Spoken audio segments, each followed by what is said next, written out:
Yo, welcome to Hashtag Originators, Local Love.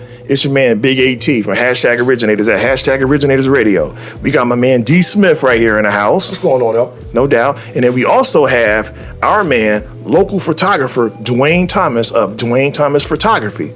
What's happening, brother? What's happening, everybody? Thank you for having me. No doubt, no doubt. Okay, as you guys know, this show, we showcase local talent and people of that nature in the Ohio, Central Ohio region. We want to give them their flowers and let them have their voice and let their voice be heard. So in this episode, longtime friend Dwain Thomas is going to talk about his photography business and some of the glories of having your own business.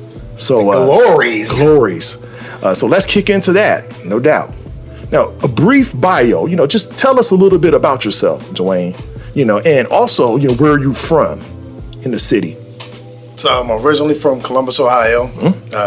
Grew up on the east side, Eastmore High School. What up, Eastmore? Wanna read? Hey, T, don't get jumped up in here, man.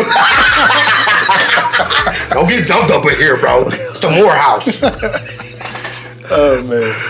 Yeah, so Eastmore graduate, and I moved to Atlanta back in 96. 30 years ago. Okay. Almost 30 years. I got my start in photography back in 97. Oh, it was? Okay. Yeah, so it's been a journey. So I got a question. So did you start down in Atlanta? Yes. So you was down there when hip hop was really bubbling. Yeah, that's when it was Hotlanta back then. Hotlanta. It was Freaknik down there. Oh! Freaknik was actually almost on the decline. Oh, during that period. Yeah, you're right. You're right. Yeah, so I think it was another year after that. That's when it was kind of going down. Wow. Yeah. Okay. Mm-hmm. Yeah, that's. I bought my first camera, leaving work. Where at? Well, I wonder what kind of camera it was. It was a film camera, of course. Back then. It was called a Minolta SRT 201, which I still have. Oh, wow. Okay. And that's the holy grail. Right. And I'm pretty sure that's been discontinued, that model. Yeah. Okay. I think that was made in 75. Oh, wow. 75, 74. Okay. Really? Okay. Yeah, so definitely a classic.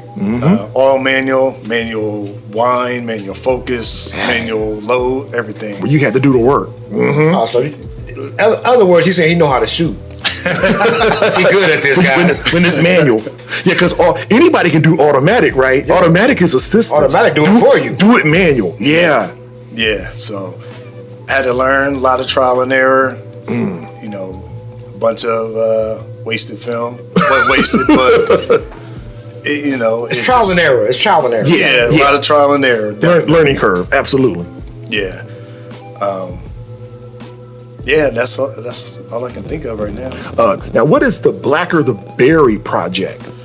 So the Blacker the Berry is a project that I came up with the idea about 2 years ago, back in 22, 23. Okay. It was during the pandemic, just seeing a lot of things on TV that wasn't representing darker skinned people. Really? Talk to us. Okay. And, talk to us, brother. I mean, we got our regular black people, but I think darker skinned people just wasn't getting there. Ooh. Just talk to him. Okay. Talk to him. And now I feel that, man. You know what I mean? I feel it. I'm light skinned, but I feel that. Something just hit me that I was watching TV. I can't remember what was on TV, but it was just a lot of young black kids. And they were of lighter complexion? No, they weren't dark. Oh, okay. They were, just being highlighted about certain things, and I'm okay. We don't get enough of this. You know what? Oh, okay. You know what? I'm gonna say something about that. All right. What's crazy about even you saying that, because I noticed like after the pandemic, you start seeing commercials where it's like it's mixed couples on now. Yeah. And I noticed like at first it was like the mixed couple would be like a lighter skinned chick or a lighter skinned guy, but it started getting dark, and I was like, that's Like I said, as a light skinned man, this is why I feel that both of my brothers are dark skinned. You know what I mean? So it's like I feel that because I look at it like, what? We're represented, but where are they at? Yeah. My cousins, we got cousins that are dark skinned. Yeah. You know what I mean? So it was like it hit different. Now, is it true? I think I once heard this before, but I think maybe there was little like of a racial bias behind this, as far as like darker skinned people are kind of harder to light in, like in a BS in a studio environment. Is there any truth to that? Because a lighter skinned black person stands out naturally. Mm-hmm. You put Tracy Ellis Ross on TV, she's going to glow because she's a lighter skinned woman. But a darker person, is it kind of harder to get them right in front of a camera? So there was a thing back in the day. Kodak, they released some kind of color chart. Yeah, okay. Kodak film. They released the color chart to help with that. Help with, make sure your exposure and your colors are even to get your hue right. Yeah, but it only focused on lighter skin, white people. And so they face so much backlash and stuff. I didn't know that. About, hey, I have darker. Actually, let me back up a little bit. There was a company that made chocolate. They used Kodak film, of course, and their products were not coming out properly. And so for the chocolates. Yeah. Okay, the darker chocolates. Yeah. Interesting. And so they were saying, hey, our food is not coming out properly. Can you fix this? And they drug their feet, corporate America, they drug their feet.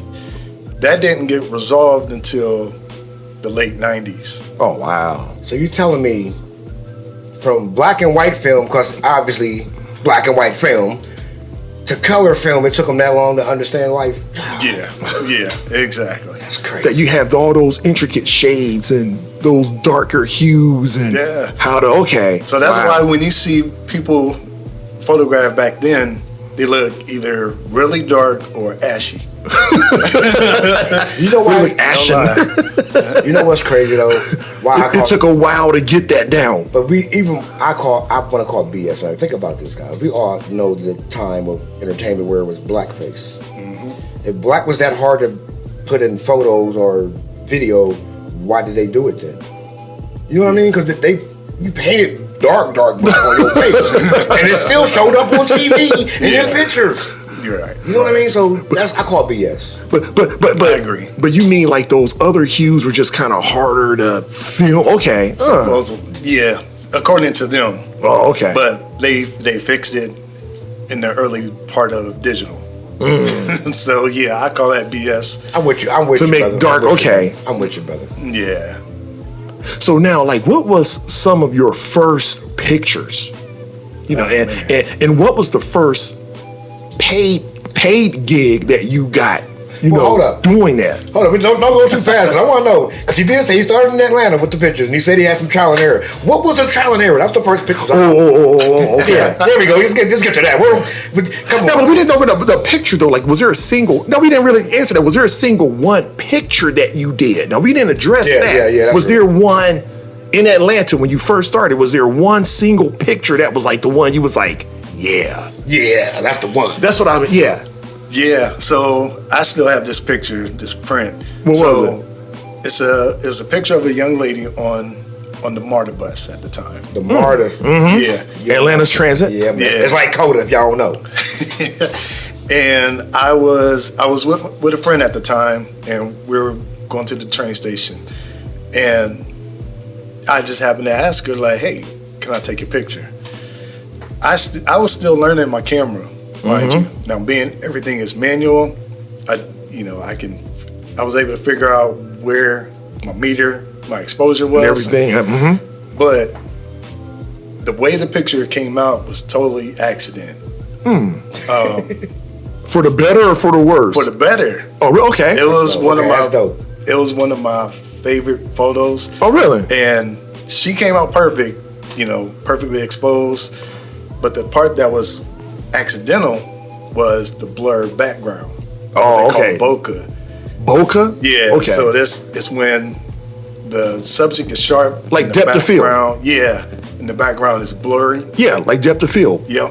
But Yep. bokeh, I never heard that term. I never know. Yeah, okay. I know depth of field. Yeah. Yeah, so that was one of my favorite photos that was done by accident. Wow. See, that's greatness, right? See, that's how you know. That's like when I guess let's say for basketball, when you shooting basketball, you practice and you try to work on that time. You hit that shot, this feels good. Yeah, that's kind of equivalent. Right, that run, that first run, 18, that first dope 16, like, oh, this dope.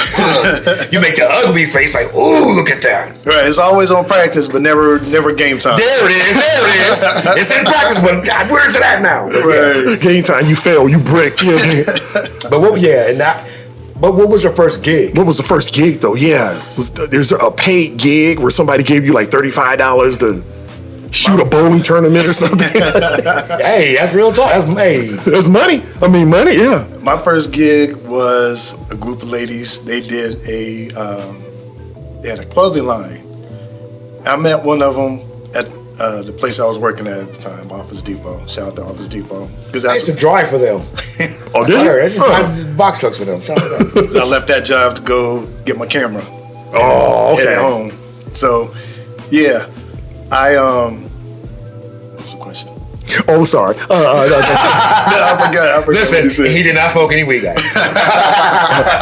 Your first paid gig. Oh, yeah. So the first, I think Tommy was lost in thought right there. Y'all asking me some questions today, man. I was kind of thinking like memory lane. You probably was like Atlanta, like the box truck, like You know what I mean? Like Atlanta. You was smelling the air, like Feeling the heat in the skin, like I love this. right. So I met the lady at the Office Depot, and I gave her my card. I had some crazy cards. remember people had cards. Hey, remember that's branding right there, guys. Remember business cards? That's branding. You had to have a card. Yes. Remember that? And so I gave him a card. She called me, said, "Hey, this is what we got." Now, mind you, I still hadn't done any paid gigs, or I was just still practicing, with my camera. And so the guy I was, who was mentoring me at the time, had everything that I needed, light gear, backdrop, all of that. So I had him and another guy help me with the shoot. Okay. And so I think I got paid $200, $300 for the shoot, which was pretty good. I mean, I felt rich at that time. But of course, shout out to mentors, man. Who was the mentor? I mean, if they want to be shouted out, I don't know. But what was his name? Do you remember? Lenny Reed. That was his name. Hey man, shout Peace out to Lenny Reed. I mean, yeah. Yeah, and so he provided the backdrop, the light, and everything. He just told me, "This is the setting that you want to put it on," and so I did that. Everything came out perfect. They were happy, and that was my first gig. That's what's up, man. Listen, sometimes we coming up, man. You want to think about it, and whatever your hustle is, your job is. Sometimes you need like that OG, like, hey, yo, man, listen, this, because he could have been a total dickhead, like, no, I don't want to help you, little dude, or just gave you, or games I help you and gave you like some BS info, man. Had some bad advice. You know what I mean? It had that shot, that shoot all messed up. So shout out to that. But that's why I said, say his name. If he put you on game, man, you guys give him his flowers too, man. Yeah. So I met him through the guy who, the friend at the time. His name is Bay, who they met, and then they brought me along, and I'm like, all right. And that was the start of advanced photography. Oh, okay. Okay. Nice. So was that when you knew that you wanted to be a photographer? Was that when something in your bones was like, you know what? This is what I'm gonna do. Dwain Thomas is going to be a photographer. So the funny thing, I didn't know what photography was. I was just always looking at album covers and magazines, and just looking at those magazines, I'm like, man, I wish I could do that. But that was a foreign language to me. I didn't know, what models to look for, where to get it, what to do. And this was all before I bought my first camera. Oh, okay. So I would say that was when I figured, okay, I can really do this. This is fun. I wasn't really business minded or business minded. I was all about just having fun, trying to practice, take a bunch of pictures. And film was not cheap. It's cheaper than what it is now, but film was not cheap. Plus, you had to get it developed. That was another, and then you got to wait. Oh wow! So all your youngins out there, It was a process. In other words, it was a process. you couldn't just put it on your little card and your phone. And you can't on the SD card, and exactly. Nah, this was a process. Yeah, so that was my moment. Like, I can do this. I can be a photographer. But, Wow. Still wasn't thinking the business might. I was more so just trying to get my feet wet. Mm-hmm. Okay. I mean, those small steps are the most important ones, right? I mean, that's how you build your balance. Yeah. Exactly. No doubt. Now, this is a question that I've been dying to ask you ever since, I know you got into photography and stuff, who was some of your earliest influences? Who were the people that, they could have been from the 50s or 60s or whatever. Who were the people that you looked up to and was like, man, like he or she had an eye, like, wow. Man, so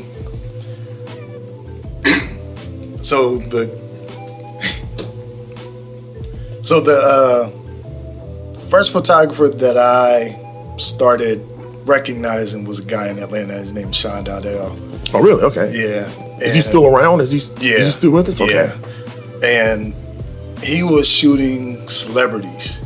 Oh, that's when okay. I'm like, That's dope. wow, that's dope. You can, like, people actually, like, local people actually do this. You don't have to be, in New York or whatever. No, this was Atlanta.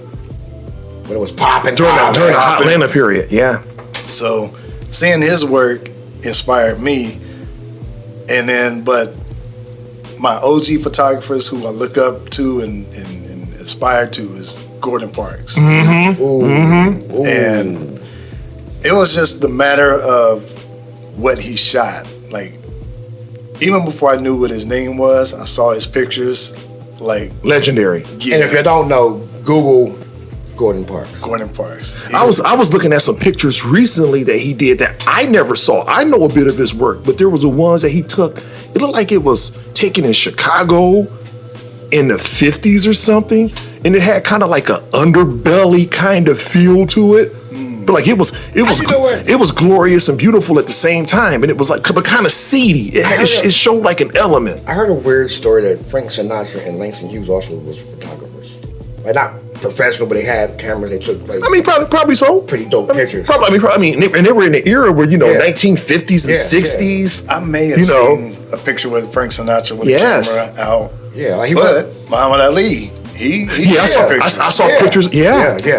You got to think about the historical people that were in some of those pictures. Man. Yeah. Imagine, you taking pictures of Ali, Sammy Davis Jr., Frank Sinatra, Dean Martin, just a little bit of everybody. like people who are like like right now in their prime. We're talking about these people but shit, what they are. They're legends. Mm-hmm. And they was like, They was hanging out with these guys, just taking pictures. Yeah. taking it with them. And you look at these pictures 70 years later, you're like, wow, yes, that's Joe Louis. Right. Yeah. Gordon Parks. Anybody else? I didn't get hip to this person, but everybody's seen his work, and he was the guy who shot the cover of Luther Vandross's I want to say is Never Too Much. Never Too Much with the album with the leather jacket with the iconic, like where he kind of tucks it up. Yeah. I think so. I think that's the one. I was the one from the early 80s. Yeah. Had his collar up like hey. And so his picture, it just the way that it looked, it was a warm tone, like a brownish tone. Yeah, I remember. And so that picture resonated with me even from the beginning, but then I found out who it was. Oh, okay. It was William Coupon. Oh, see, I didn't know that. Yeah. That was a guy who did that cover. A lot of icons that he shot. So I admire his work. And modern photographers, Matthew Jordan Smith.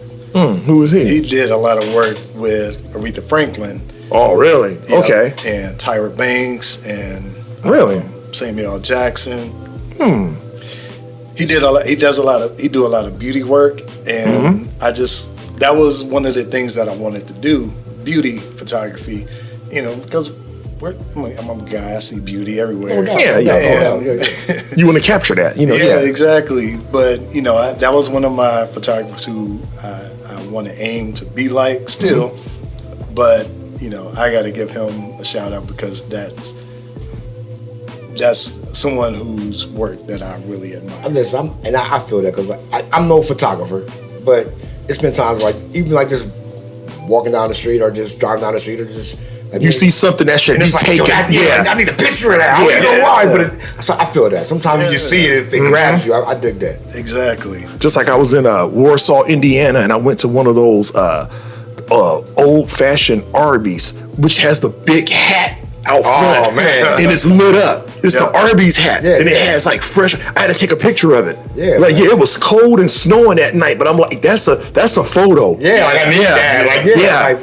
Like once you envision it, like that's a photo. You gotta photograph it and capture what you think. Yeah, I mean it's cold as I don't know what. I'm leaning out of my car like I gotta get and how I shot it. I framed it in like the the long side angle, like kind of I have to get this. AT over here like just stay still. I got you. You're the good lighting right now. You're the good lighting right now. Okay, now the next question is now this is where it's going to get a little bit more on the downside, I guess, of photography. Now, what was your most challenging shoot, and what was the knowledge that you gleaned from it? Because not everything goes as planned, right? Like me and D Smith here, we have a podcast. We may have a complicated guest on or something like that. It's it all comes with the ups and downs, right? What was the more? We may have a challenging podcast that requires a lot of research and moving wheels and stuff. What was the most? Is there one that you was like, man, that took quite a bit of grit to get over?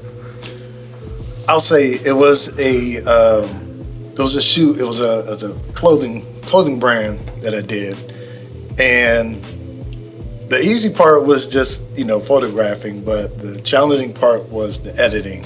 So at this time, it was the era of the alter ego style shoots. What's that? So it'll be one person, but it'll be 3 images of them doing different things. Oh yeah. I saw. Okay, I didn't know what. I saw those. Yeah, that's what they called it. Yeah, I saw those. All right. Yep. So okay. That was my. Where it's like a range of emotions. Yeah. I remember seeing stuff like that. That was the challenging part, and I had to outsource that project to get edited. Oh really? Yeah. Because it was rough to do. Yeah. Wow. Because being a photographer, you have to wear a lot of hats. You have to be the editor, the photo editor, the actual photographer, the creative director. Just a little bit of everything. Just like podcasting. Yeah. On top of being the business person. Yeah, the executive, like right. It's a lot of stuff. Yep. So I can imagine that. And then also that was challenging for me was I was shooting in my home. I still shoot in my home, but my garage at the time was not big. It was big in length, but width-wise, it was not huge. It was maybe the size of a car. Enough for a car to fit like a carport. So you had to like shoot at a certain angle to get the shots you wanted to. Yep, exactly. And so that was a lot of my challenges. But what did you get out of that? Was there anything that you got, any knowledge that you got from those hardships? Like, yeah, man, you know what? I can't do everything. Oh, okay.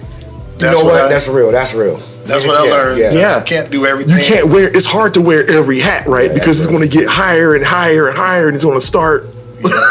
Toppling over. You can't heavy is the head, man. Yeah, you can't do it all by yourself. Exactly. Yes, man. Well, heavy. Yeah, man. That's a heavy crown to wear. It becomes topsy-turvy. Like, you can't do. Yeah.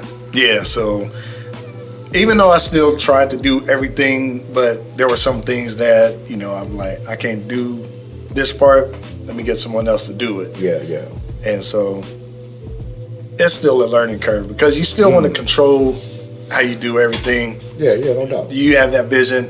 You have to explain that vision to everybody else or the person that you're, sending work to, and make sure that they get it right. So that's always the challenge. But as long as you work with everybody and get everything clear, everything will be good. Cool. Grind it out. Now, what do you think are the main ingredients to the perfect shot or shoot? Like, what's the salt, the pepper, the paprika, whatever, the rosemary, Paprika, little splash of cinnamon right there. What's the main ingredients you think to the perfect shot or shoot or planning? Planning. You got to plan. So if you're doing a shoot, you have to plan. That may not go as directed or whatever, but I mean, planning it out, it always works out the best way. You know, Really? listen, I can specifically speak on that because, again, as a rapper, and sometimes you got to do stuff yourself. I was shooting music videos, right? Yeah. And I would tell the artist, which were actually nice. I was impressed. like, what do you want to do with this song? Oh no, wait. I'm here, like you know what I mean? Like, So- you don't know? Or if I get, No planning? Like, or if, like, they will send me the song, and I'm like, oh, I got a vision for this, and I'll tell them that I don't want that. What are we doing then? Right. Wow. So it all goes into that planning. Yeah, you got to plan. You got to plan. First, I mean, you got to plan it in your head. Like, what do you want out of this shot or the shoot that you want? How do you want this shoot to come out? And then you got to plan out, the look, the makeup, the dress, the lighting.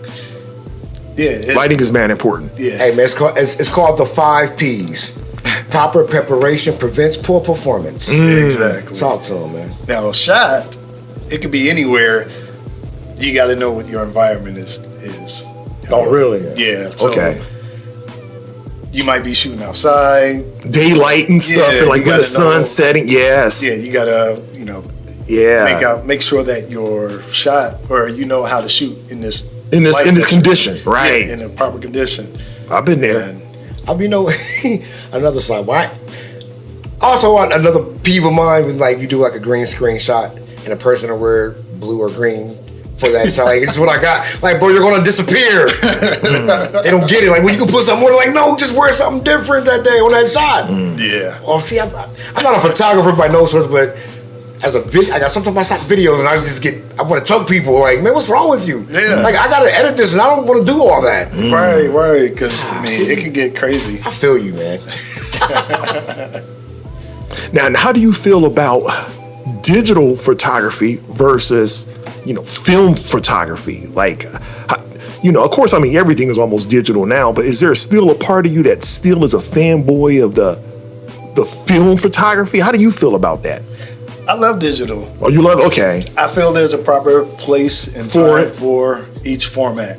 Oh, nice. Now, when you're shooting for, a corporate client or whatever, of course you're going to use digital because they're going to want everything to them as soon as possible. Yeah. If they're paying for it, I mean, yeah. Yeah, and I mean that there's a small group of people that shoot film for corporate people, and they know the rules. Like it takes time to develop and edit. Have you ever had someone specifically ask for one or the other? That'd be interesting. Like, someone comes to you like, yo, I want digital. Or Yeah. I want, have you ever had that? I haven't. No, not yet. Okay, I mean, because I'm saying, like, like the nostalgic thing is coming back. Yeah. So that's why I asked that. You know what I Yeah, mean? that's why I said not yet. Yeah. Not yet. It's not yet. It could be. I mean, right? Yeah, but I still love film. I shoot film, just because sometimes, I'll go walking around town, shoot whatever I like. But the thing is, film will make you think, makes you conscious of what you want to shoot. Oh, really? Because you don't want to waste it. Exactly. Yeah, I can see that. That makes Whereas digital, you can just delete it. That makes sense. Yeah. Exactly. You got either 24 Yeah. or 36 shots to shoot, It is- or actually even less if you're shooting medium format. Wow. And You're talking some big words. I don't even know. I'm over here like, what the hell? Yep. and you can't just waste shots Yeah. because You got to make it count. film is expensive now. No doubt. Like a single roll of one of Kodak's film is $15, $16, and yeah, that's a lot. So what are you know, what are your likes and dislikes of both forms? You know,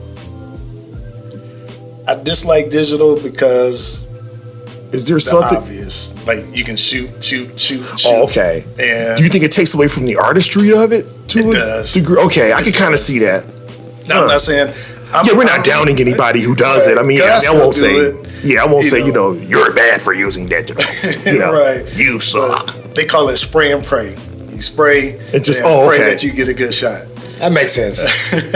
Whereas, And so that's the part I don't like about digital, because it removes the aesthetics of photography. oh, okay. Film, Aside from it course. being expensive, like aside from it being expensive, you gotta wait. You gotta develop the picture. But actually, that is one of the things that I like also, is waiting. Like, okay, I shot a whole bunch of stuff. I think I got some really dope stuff. What's it gonna look like? And then Oh, you gotta okay. develop it. That's about it. is red eye still the thing when you develop film? Remember that when you used to get Yeah. films and the people's eyes have that Oh, yeah. red dot in them. On digital, all you gotta do is touch the button. I'm touching Yeah. the eye and it'll disappear. But yeah, in film, is that still a thing? Can you Yeah. get film? Or you can get film, but they have the red eye thingy. I can't explain it, y'all. But it was like, yeah, It's the flash, man. It or reacts with something. Your eye, man. Yeah, and it it's gives you that retinas or funky something. looking right. It's the way that the film is mounted on the camera, and it's usually Is with that- the is- pop-up flashes that causes the red eye, because it's not high enough to Oh, okay. to avoid that. And that's what causes that. Okay. Yep. So we got schooled here. Okay, I always wonder what caused that kind so of. basically, the speed of light hits your eye too fast before your eye can realize you've been hit. Right, and it exposes the blood vessels. Yeah. That's basically what it That's is. what he just said, y'all. I understood that. I understood that assignment right there. I ain't the smartest guy. Yeah, so and then it's just direct flash, so it's not like bounced or anything. So it's Yeah. like coming right at Right you. in your eye. Oh, okay. Almost the equivalent of looking into the sun. That's Yeah. I do know that part. Now, what's the most revolutionary camera you think that's on the market today? You told me about one that I looked into, and it wasn't bad. But is there one that you think like it's just crazy? You like, man, the picture quality, the shutter speed, like everything is just. I would say it's the camera that I own now. It's the Canon R5. Oh, that's the one. Okay. I had a Canon Cyber Shot. Nice. That's Ooh, that was nice, classic. yeah. Yes. So, and the reason why is because it was one of the first cameras, actually the first camera that started 8K Oh, is video. it? Oh, okay. And it caused Nikon and Sony to up Their game. Yeah. Okay. The only videos I was shooting, that was with my Canon. The Canon Cyber Shot, yeah. Yeah, but it did come with some downfalls. It overheated. Oh, Had some did it? overheating issues, but they kind of fixed it. But it still overheats. Did the overheating affect the internal components of it? I don't think so. Okay, because It's that's just when you know more it's a so- problem. Like when it start to affect the inside, you like It just shuts down, so you could be shooting something, and then 5-10 minutes later, it gets hot and just it shut gets hot. down. Yep. Wow, that sucks. and then you gotta wait. So if you don't have a second body, then Yeah. that you losing money right there. No Damn. doubt. No doubt. Now, what's the most rewarding part of having your own business? And do you have any advice for anyone wishing to get into photography? The rewarding part, I would say, is just having fun. You know, capturing what you think in your mind. You know, you see something, you capture it, and the joy of seeing it come to Just fruition. screen. Just Yeah, like come okay. to fruition. Wow. And then just meeting people. You know, you there's a lot of creative people out there and then there's a lot of savvy business people that could use your services or whatever, and then you can use their service, they can use yours. So it's a networking thing. Okay. That's the coolest thing about owning the business. You have freedom to do things to enhance your business. Right. I would feel that. like to ask, personally, on a personal level for you, if you could shoot anywhere, any city, where would be your Country favorite? Country even? Yeah, anywhere in the world. Where would you love to go take a couple of 10 shots at? I would say Egypt. Okay. Huh. I love it. I love African history and the fact that one of my favorite artists, now I can't remember if that's where it was, but Loose Ends. Oh, that was the album cover? Album cover. They had an album called Zagora. Yeah, with the that 3 was shot shots. in the desert. Yeah, that was dope. And that was from about 40 years ago. Yeah. That was one of those shots that I was like, this is really cool. Yeah, I remember seeing that growing up. Yes, that album cover. And that was in Africa, though? I believe it was. Okay, I believe it was in Africa. Yeah, that desert shot. Almost 100%. Yeah, with Jane Eugene and Carl McIntosh and Steve Nichol. Yeah, I remember that. And just the poses that they did. In there, that was dope. That was. Yeah, now some of that may go over some people's heads, but if you know, you know. Like you that's, know, you know, but if you see it, you will know, like, yeah. Okay, okay, this is the next question I got to ask you. On a paid gig side, where is the worst place you would want to go shoot at? The worst place? Anywhere in the world. On a paid gig. Say you was going to Compton, California? In a back alley. But you know what? It's funny you say that. I would like to shoot there because I'm one of those people You would get the native habitat? Yeah, exactly. That's one of those things that I like. I like to see people in their natural environment doing a regular thing. All I need to do is just capture it. So probably no place then. You can film anywhere then, right? No place would probably be the worst place. Like you can anywhere that's cold, that would be the worst place for me. Okay, I can take that. He said I ain't trying to freeze my ass off and shoot pictures. Right. Your hands shaking. Yeah. And I had a funny thing. There was one time where I was doing a photo shoot in the snow and my camera died because it was cold. Yeah. Just being out there too long. That's yeah. Like it really damaged the camera. Damn. Real okay. Wow. Yeah. Really? Okay. I paid for that one. Wow. So out there, y'all be careful shooting in the freezing temps, okay? Like, with the camera, So talk to the people, man. Where can they get you at on social media? First of all, are you on YouTube? Nah, hold on. Before you get there, what do you shoot? It's like what, prom season or wedding season now, right? So you busy doing that, or I'm usually just photographing corporate stuff. Okay, well, nonprofits, corporate events, whatever. Okay. Now, I don't do weddings. I'll do portraits. I'll do bar mitzvah portraits. I'll do a bar mitzvah. Okay. Anywhere where there's a gathering of people. Okay. Or doing headshots. That's one of my headshots. That's my favorite right now. So where can the people find you at, man? On social media, man. Where can they get you at? I'm on Instagram at DwainThomas.photography. Facebook, Dwain Thomas Photography. There is another Dwain Thomas, and we're friends on Facebook. You know, he's a good guy. He's in Grenada. Oh, really? Okay. Yeah. And make sure you get this one right here. Nothing against him. Yeah, and so I'm on Dwain Thomas on Facebook. And are the names spelled the same? Yep. Oh, jeez. Oh, wow. I think his is Dwayne T. And I'm just Dwain Thomas. Okay, well, Dwain Thomas, not Dwayne T. Dwain Thomas. And YouTube, you say, or YouTube? I'm on there, Dwain Thomas 9. Oh, 9. Okay. All right. Okay, but you can. I'm sorry. My website is DwainThomas.net. Okay, repeat that again. DwainThomas.net. Yep.